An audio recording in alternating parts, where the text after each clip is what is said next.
Good morning, everyone. It is time for your daily Wild Robot Read Aloud.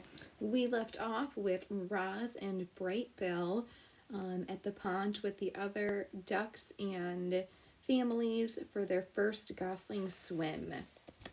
Roz spent the morning watching her son swim around and around the pond, and as she watched him, she felt something like gratitude. Thanks to Bright Bill, the robot now had friends and shelter and help. Thanks to Bright Bill, the robot had become better at surviving.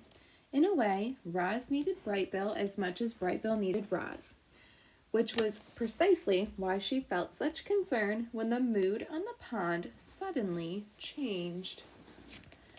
One moment, everything was tranquil, and the next moment, the geese were in a panic. Something was violently sloshing through the group. It was Rockmouth, the giant toothy pike. The fish had been a problem in the pond for as long as anyone could remember, but he'd never attacked goslings before. All the parents immediately went to protect their young, all the parents except Roz.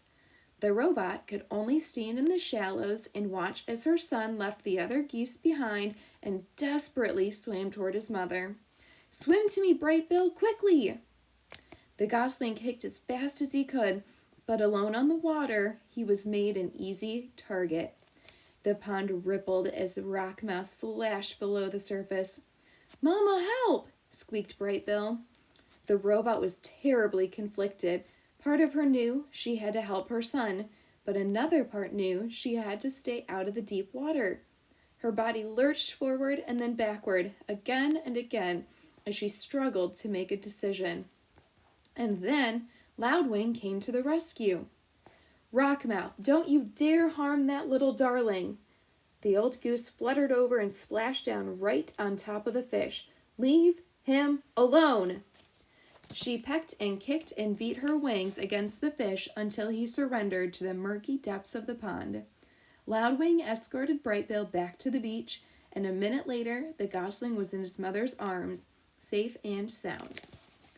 "Rockmouth isn't as dangerous as he seems," said the goose out of breath, "but I think that's enough swimming for one day."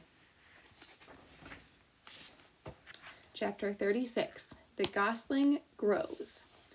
Bright Bill soon forgot about the incident with Rockmouth, and he spent his mornings cruising around the pond with the other goslings.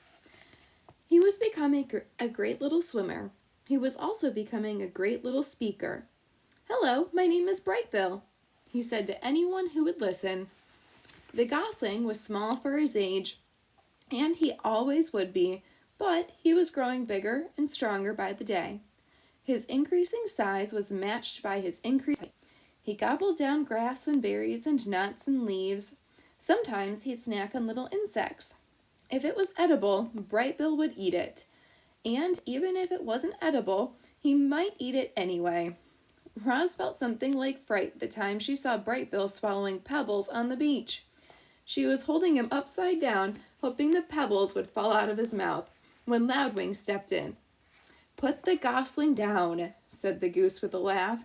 "It's perfectly natural for Bright Bill to eat a few pebbles. They'll help him digest his food. But not too many, okay, little one?" Like most youngsters, Bright Bill was incredibly curious.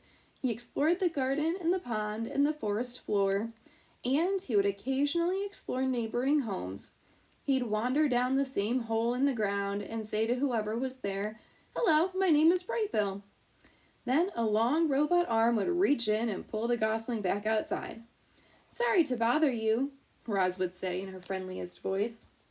The mother and son slipped into a good nighttime routine. While the gosling slept, the robot might tend to some of the fire if it was cool outside, or gently fan him if it was warm. If he woke up hungry or thirsty, Roz brought him food or water, and whenever he had nightmares, she was always there to rock him back to sleep.